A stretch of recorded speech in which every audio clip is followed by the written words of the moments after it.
بھائیو، قرآن حکیم میں آپ صلی اللہ علیہ وسلم کے جو 3 معجزات ذکر ہوئے ہیں وہ سن بھی لیں انٹرسٹ کے طور پر، چونکہ میں نے یہ بات کی 3 ہی معجزات ہیں جن کا ذکر قرآن حکیم میں آیا۔ نمبر 1، الٹیمیٹ معجزہ، سب سے بڑا معجزہ جس کی بنیاد پر دعوی نبوت ہے، یعنی قرآن حکیم۔ اس کا ذکر اللہ تعالیٰ نے معجزے کے طور پر کہ آپ صلی اللہ علیہ وسلم کا معجزہ یہ کتاب ہے جس کی بنیاد پر دعوی نبوت ہے، جیسا کہ موسیٰ علیہ السلام کا عصا تھا۔ اس حوالے سے میں نے بڑی ڈیٹیل سے گفتگو کی ہے۔ یہ ذکر سورۃ العنکبوت کی آیت نمبر 51 میں بھی ملتا ہے، سورۃ الحجر کی آیت نمبر 9 میں بھی۔ میرے 2 لیکچرز ہیں، مسئلہ نمبر 85 کے نام سے قرآن اور قتال، نبی صلی اللہ علیہ وسلم کی 2 خصوصیات، اور ایک اور لیکچر ہے مسئلہ نمبر 115، قرآن حکیم کی حفاظت کا معجزہ اور سنی شیعہ اختلاف کی حقیقت قرآن حکیم کے حوالے سے۔ دوسرا معجزہ جس کا ذکر قرآن حکیم میں موجود ہے بھائیو، وہ ہے چاند کے 2 ٹکڑے ہونے کا ذکر، اور وہ سورۃ القمر کی پہلی 3 آیات کے اندر آپ صلی اللہ علیہ وسلم کا یہ معجزہ ذکر ہوا ہے۔ اور بخاری اور مسلم میں کئی احادیث ہیں۔ صحیح بخاری میں انٹرنیشنل نمبر کے مطابق 3636 اور 3868، اور صحیح مسلم میں تو مسلسل 9 احادیث ہیں، 7071 سے لے کر 7079 تک، کہ مشرکین عرب نے جب معجزہ ڈیمانڈ کیا تو آپ صلی اللہ علیہ وسلم نے ہیرا پہاڑ کے پاس کھڑے ہو کر اللہ تعالیٰ کے اذن سے چاند کی طرف اشارہ کیا تو اس کے 2 ٹکڑے ہوئے، ایک پہاڑ کے دائیں جانب اور ایک پہاڑ کے بائیں جانب چلا گیا، اور لوگوں نے یہ لائیو منظر دیکھا۔ اور اس حدیث کو روایت کرنے والے کئی صحابہ ہیں، جن میں پہلے 10 مسلمان صحابہ میں سے سیدنا ابن مسعود رضی اللہ تعالیٰ عنہ بھی شامل ہے، سیدنا ابن عباس شامل ہے، سیدنا ابن عمر شامل ہیں، سیدنا انس ابن مالک شامل ہیں۔ یہ میں اس لیے کہہ رہا ہوں کہ بعض لوگ کہتے ہیں جی ابن عباس تو اس وقت پیدا ہی نہیں ہوئے تھے جب چاند 2 ٹکڑے ہوا تھا، تو ابن عباس بے شک نہ پیدا ہوئے ہوں، ابن مسعود تو اس وقت مسلمان ہو چکے تھے، انہوں نے بھی اس حدیث کو روایت کیا ہے۔ تو یہ تعلیم کی کمی کی وجہ سے لوگ اس طرح کی باتیں کرتے ہیں، سطحی نالج کی وجہ سے۔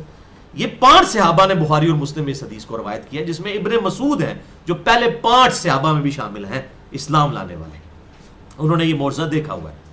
اور تیسرا معجزہ ہے جو آج ہم ڈسکس کر رہے ہیں، واقعہ معراج، یعنی الاسراء والمعراج، زمینی سفر بھی اور آسمانی سفر بھی۔ زمینی سفر کا ذکر سورہ بنی اسرائیل کی شروع کی آیات میں ہے، اور آسمانی سفر کا ذکر سورۃ النجم کی شروع کی آیات کے اندر ہے۔ انشاءاللہ آج ہم وہ کور بھی کریں گے۔ یہاں پر بھائیو میں ذرا معجزے کی اصطلاح اور ٹرمنالوجی کے اوپر بھی تھوڑی سی گفتگو کرنا چاہتا ہوں۔ یہ بھی بہت بڑا ادھار ہے میرے کندھوں پر کہ اس کے اوپر بھی گفتگو کی جائے۔ معجزہ، کرامت، استدراج، یہ کیا چیز ہے؟ قرآن و سنت کی روشنی میں معجزہ نام کی کوئی ٹرم موجود نہیں ہے کسی بھی حدیث میں، نہ کسی آیت میں۔ یہ پیورلی علم الکلام کی ٹرمنالوجی ہے، اصطلاح ہے، اور اصطلاح استعمال کرنے میں کوئی حرج نہیں ہے۔ قرآن حکیم میں جو معجزے کے لیے اصطلاح استعمال ہوئی ہے وہ ہے آیتن، وقف کریں گے آیا، سائن، نشانی، سائن ہم کہتے ہیں اس کو انگلش کے اندر، اس لیے ہم جو سگنیچر بھی کہتے ہیں ان کو بھی سائن کہتے ہیں، یعنی ہماری نشانی، اور اردو میں ہم اس کو نشانی کا لفظ استعمال کرتے ہیں۔ البتہ سمجھانے کے لیے گفتگو کی جا سکتی ہے۔ علم الکلام میں معجزہ عقل کو عاجز کر دینے والی چیز، یعنی فزیکل فینومینا آف نیچر، قانون قدرت کو توڑنے والی چیز، جو فزیکلی قانون قدرت جو اللہ تعالیٰ نے بنائے ہوئے ہیں ان کے اندر وہ چیز نہیں آتی۔ اب چاند کا 2 ٹکڑے ہونا انگلی کے اشارے سے امپاسبل ہے، بغیر اس کے کہ یہ معجزہ ہو، عقل کو عاجز کر دینے والی چیز۔ تو یہ ٹرم استعمال کر سکتے ہیں۔ بعض لوگ علم الکلام سے بالکل چڑھ جاتے ہیں، ظاہر ہے اس میں نیگیٹو چیزیں بھی آئی ہیں عقائد، اسماء و صفات کے حوالے سے، اس لیے میں نے اس پہ ایک پوری گفتگو بھی کی ہے، مسئلہ نمبر 41، اسماء و صفات اور علم الکلام کے حوالے سے بڑی انٹلیکچول وہ گفتگو ہے۔ جسے شوق ہو تو مسئلہ نمبر 41 دیکھ سکتا ہے اہل سنت پاک.com پر۔ تو یہ معجزہ جو ہے جس کو ہم آیہ کہتے ہیں، انگلش میں سائن اور اردو میں ہم نشانی کہتے ہیں، یہ اللہ تعالیٰ انبیاء کو عطا فرماتا ہے۔ قرآن حکیم میں سورۃ المائدہ کے اندر، سورہ آل عمران کے اندر عیسیٰ علیہ السلام کے بارے میں آیا کہ وہ اللہ کے اذن سے مردوں کو زندہ کر دیتے تھے۔ سورہ طٰہٰ، سورہ القصص کے اندر آیا کہ سیدنا موسیٰ علیہ السلام لاٹھی پھینکتے تھے اور وہ پلانٹ کنگڈم اینیمل کنگڈم میں بدل جاتی تھی، یعنی اس کا اژدہا بن جاتا تھا۔ یہ عقل کو عاجز کر دینے والی چیز ہے۔ تو یہ معجزات اللہ تعالیٰ اپنے پیغمبروں کو عطا فرماتا ہے تاکہ لوگ ان کی طرف اٹریکٹ ہو کر ان کی دعوت کو قبول کریں. اس حوالے سے ہمارے نبی صلی اللہ علیہ وسلم کا معجزہ یہ ہے القرآن، کیونکہ آپ کی نبوت قیامت تک کے لیے تھی، آپ کا معجزہ بھی قیامت تک کے لیے. اسی پہ تو میں نے مسئلہ 85 ریکارڈ کروایا، وہ بڑا دلچسپ ہے، جسے شوق ہو ضرور دیکھے. قرآن اور قتال، ہمارے محبوب صلی اللہ علیہ وسلم کی دو خصوصیات. تو اب یہاں پر یہ بھی سمجھ لیں کہ یہ معجزہ نبی کے اختیار میں نہیں ہوتا، جب اللہ تعالیٰ چاہتا ہے اس کے لیے ظاہر کر دیتا ہے. یہ کوئی کیپیبلٹی نہیں ہے جو کسی کو حاصل ہو جائے. جیسے جب کسی ماں کے ہاں بچہ پیدا ہوتا ہے تو وہ اپنی مرضی سے اس کے پستان میں دودھ نہیں اترتا، آٹومیٹکلی اللہ تعالیٰ یہ فزیکل فینومینا آف نیچر اس کے اوپر جاری کر دیتا ہے. ورنہ اگر یہ بات ہو تو وہ عام حالت میں بھی دودھ اتار لے کسی طریقے سے، ایسے نہیں ہو سکتا. تو یہ کوئی کیپیبلٹی نہیں ہے کہ کسی کو حاصل ہو جائے، کہ کوئی ٹرک کسی کے ہاتھ لگ گیا کہ وہ یہ کر لے، سوائے اس کے کہ کوئی اللہ تبارک و تعالیٰ پرماننٹلی کسی کے ساتھ چیز اٹیچ کر لے. تو یہ دو قسم کے معجزات اور آیا ہوتے ہیں. نمبر 1 وہ کیٹیگری ہے جو اللہ تعالیٰ نے پرماننٹلی اٹیچ کر دی ہے پیغمبروں کے ساتھ. مثلا سیدنا داؤد علیہ السلام کے بارے میں آتا ہے سورہ سبا کی آیت نمبر 10 اور 11 کے اندر کہ ہم نے داؤد کے ہاتھوں پر لوہا نرم کر دیا تھا اور وہ اپنے ہاتھ سے زرے بنا لیتے تھے.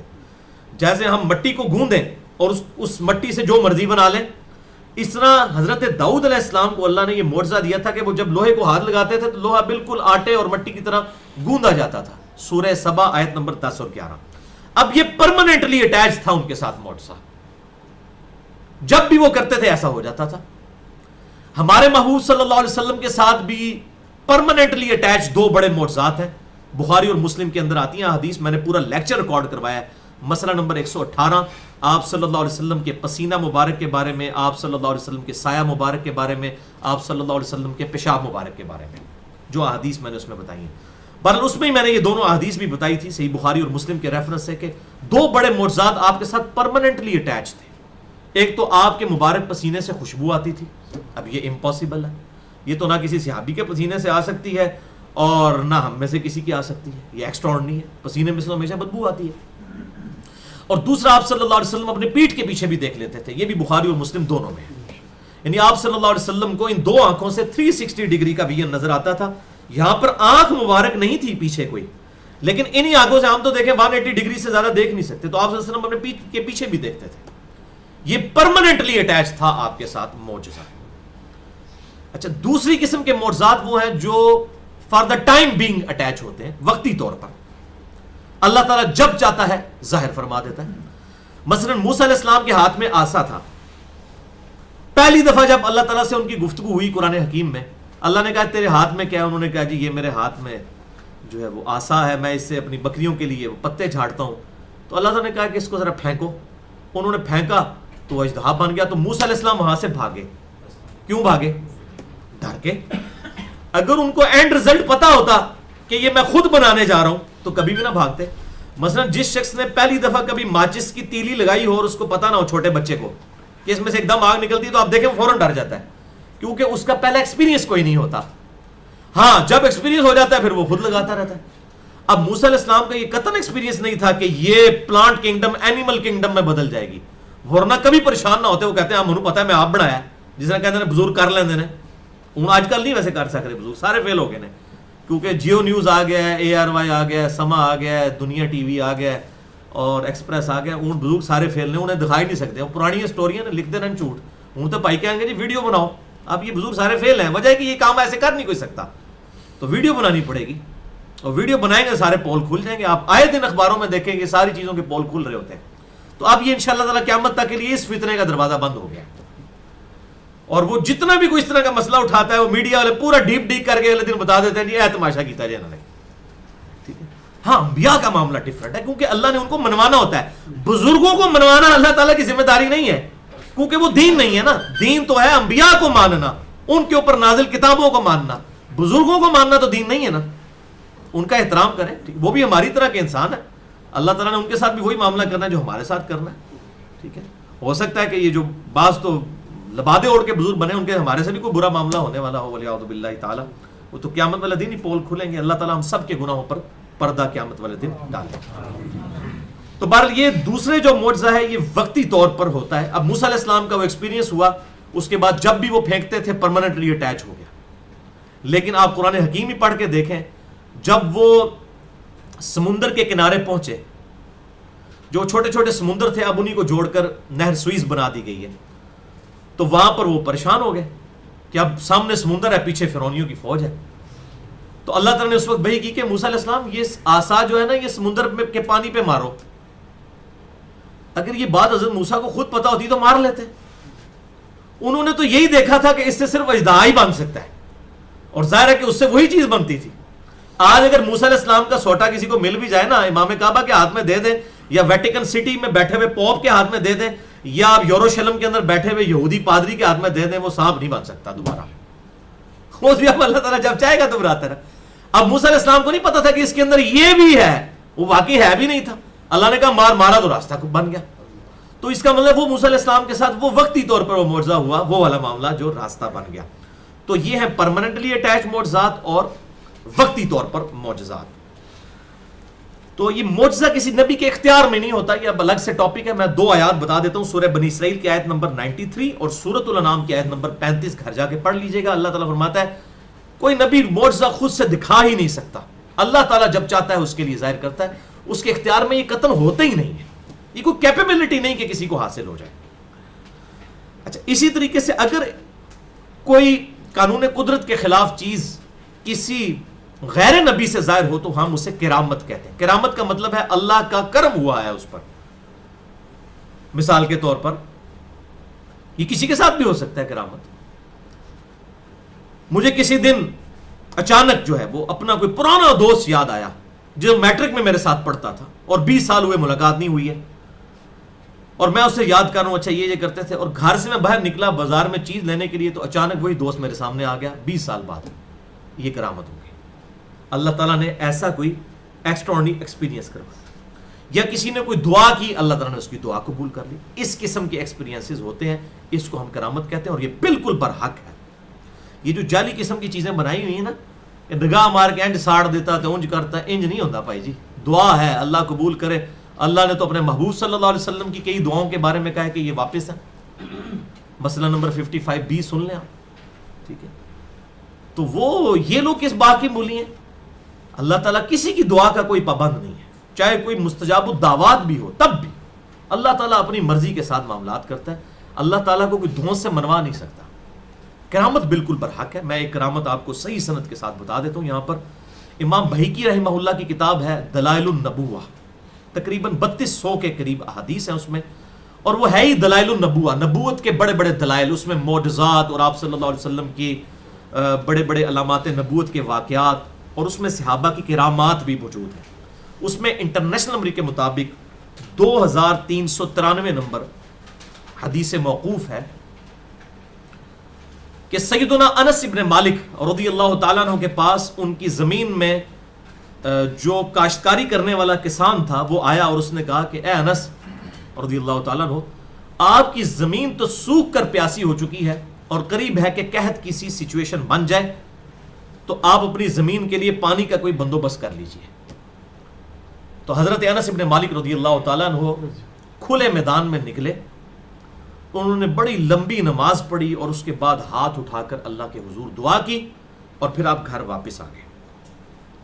اور پھر گھر میں سے کسی کو بھیجا کہ جا کے دیکھو بارش ہوئی ہے کہ نہیں. ذرا تسی کانفیڈنس لیول دیکھو, اعتماد دیکھو. نبی صلی اللہ علیہ وسلم کے خادم خاص انس ابن مالک جو 82 ہجری میں 93 ہجری میں فوت ہوئے, آپ صلی اللہ علیہ وسلم کے بعد 82 سال تک زندہ رہے. انس ابن مالک رضی اللہ تعالیٰ. تو گھر والے گئے تو انہوں نے کہا کہ وہ تو کالے بادل چھا چکے ہیں اور بارش شروع ہو چکی ہے, لیکن وہ بارش صرف آپ کی زمین کے اوپر ہو رہی ہے. اللہ اکبر, یہ اب اس کو آپ حادثہ بھی نہیں کہہ سکتے. اور اس کے بعد انہوں نے کہا کہ جب دیکھ کے آؤ تو انہوں نے دیکھا کہ بارش وہاں پر ہو کر, اور وہ پھر بادل جو ہے وہ چھٹ گئے, اور کسی کی زمین پہ بارش نہیں. ایگزیکٹ وہ انہی کی دعا سے ان کی زمین کے اوپر اللہ تعالیٰ نے یہ معاملہ کیا.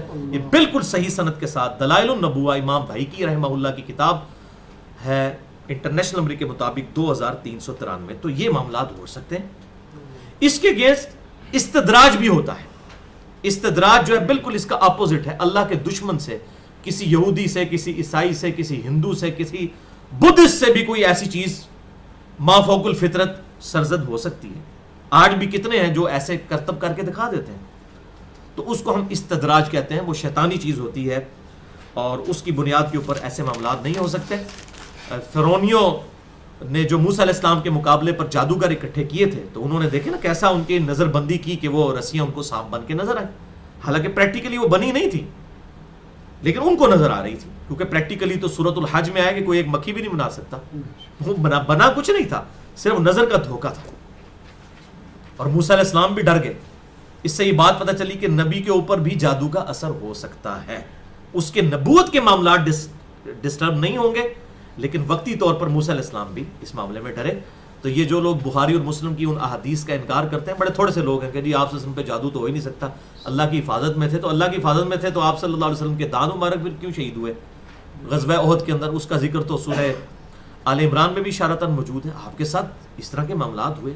جب آپ صلی اللہ علیہ وسلم کو دکھ پہنچتا تھا آنسو بھی نکلتے تھے, دل بھی بھجتا تھا. قرآن حکیم میں کئی آیات ہیں, فَلَعَلَّكَ بَاخِعٌ نَفْسَكَ عَلَىٰ آثَارِهِمْ إِن لَّمْ يُؤْمِنُوا بِهَٰذَا الْحَدِيثِ أَسَفًا. اپنی جان کو ہلاک کر لو گے اس غم سے کہ لوگ ایمان نہیں لے کر آتے. تو آپ صلی اللہ علیہ وسلم انسانوں کے لیے آئیڈیل اسی لیے ہیں کہ آپ صلی اللہ علیہ وآلہ وسلم پر وہ تمام معاملات گزرتے تھے. اور سورہ بنی اسرائیل میں آئے کہ اگر زمین پر فرشتے آباد ہوتے تو ہم فرشتوں میں پیغمبر بنا کے بھیجتے. اب نبی صلی اللہ علیہ وسلم کی سپیشیز جو ہے وہ انسان ہی تھی. مرتبے کی بات نہیں ہو رہی, مرتبے میں تو انسانیت کو ناز ہے ان کے اوپر, کوئی فرشتہ بھی ان کے مرتبے کو نہیں پہنچ سکتا. لیکن as far as species is concerned ہمارے محبوب صلی اللہ علیہ وسلم ایک انسان تھے الحمدللہ. تو بہرحال اس حوالے سے یہ میں بات یہاں پر کلیئر کر دوں کہ میتھمیٹکس کے اندر ایک چھوٹی سی سمپل ایکویشن ہے, 2 + 2 = 4. 2 + 2 کتنے ہوتے ہیں؟ 4. اب کوئی شخص ہوا میں اڑنا شروع کر دے اور کہے کہ دیکھو میں نے اتنا بڑا کرتب کر کے یا کرامت یا استدراج کر کے دکھایا ہے, اب تم کہو کہ 2 + 2 5 کے برابر ہوتے ہیں, آپ مان لیں گے؟ کیوں؟ آپ کو یقین محکم ہے کہ 2 + 2 4 ہی ہوتے ہیں. چاہے کوئی سورج واپس لے آئے, چاند کے 2 ٹکڑے کرتے ہیں, جو مرضی کر لے, 2 + 2 = 4 ہی ہوں گے. یہ کبھی نہیں بدلیں گے. ہم ان ساری چیزوں کو کہیں گے ہاں آپ نے کر کے دکھا دیا ہے, لیکن 2 + 2 = 4 ہی ہے, یہ ہمیں یقین ہے. تو بھائیو اگر 2 + 2 = 4 ہے تو ان بزرگوں اور بابوں کی جعلی روایتیں اور جعلی قسم کی کرامات کی کتابیں, ان کو پڑھ کے ہم کتاب و سنت کو چھوڑ دیں گے؟ ہم ایاک نعبد و ایاک نستعین کو مانیں گے یا اس کو مانیں گے کہ سن فریاد پیرا دیا پیرا میری فریاد سنی کن تر کے ہو بیڑا میرا وچ کھپرا دے جتھے مچ بھی نہ بہندے ڈردے ہو. تو ان شعروں کے اوپر ہم اپنے عقیدے رکھیں گے. اگر 2 + 2 4 ہے نا, وہ کبھی غلط نہیں ہو سکتا, تو قرآن حکیم اور حدیث بھی کبھی غلط نہیں ہو سکتی. بزرگ غلطی کھا سکتے ہیں, ان کی کتابیں بھی تبدیل ہو سکتی ہیں, ان کے شعر بھی غلط ہو سکتے ہیں. یہ میں نے دی ہے علمی طور پر ایک پھکی اس حوالے سے کہ کم از کم لوگ قرآن حکیم اور صحیح الاسناد حدیث کو 2 + 2 4 جتنا تو کم از کم مرتبہ دیں. اب رہا قرآن حکیم میں تخت بلقیس والا واقعہ, اسی طریقے سے حضرت خضر علیہ السلام کا واقعہ اور صوفیاء کے نظریات. اس حوالے سے میں آلریڈی کئی لیکچرز دے چکا ہوں, یہاں پر صرف تعارف کروا دیتا ہوں. 5 لیکچرز ہیں. مسئلہ نمبر 55A نمبر 1, مسئلہ نمبر 39, مسئلہ نمبر 6B, مسئلہ نمبر 13 اور مسئلہ نمبر 40, جس میں نے ڈیٹیل کے ساتھ صوفیاء کے عقائد اور نظریات اور اس حوالے سے چھوٹی چھوٹی باتیں قرآن حکیم سے پکڑ کر اور اپنا لقمہ ان کے منہ میں ڈال کر غلط رزلٹ نکالنے کی کوشش کرتے ہیں. میں الحمدللہ ان چیزوں کو ایڈریس کر چکا ہوں الحمدللہ.